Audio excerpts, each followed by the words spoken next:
Usually, kapag nakakakita kami ng pasyente na may terminal illness na biglang naglalakad sa pasilyo ng ospital na parang walang nangyari, alam na namin pumanaw na siya.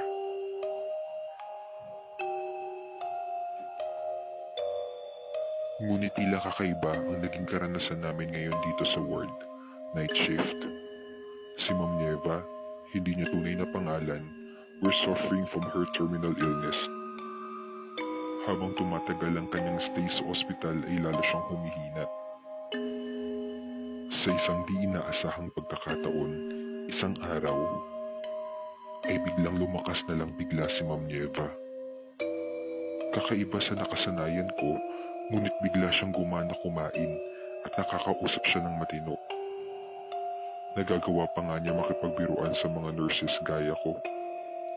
Kapag oras na ng pag-check ko ng dextrose, she would say na there's a nurse wearing white uniform with white big cap ang kaka-check lang ng dextrose niya.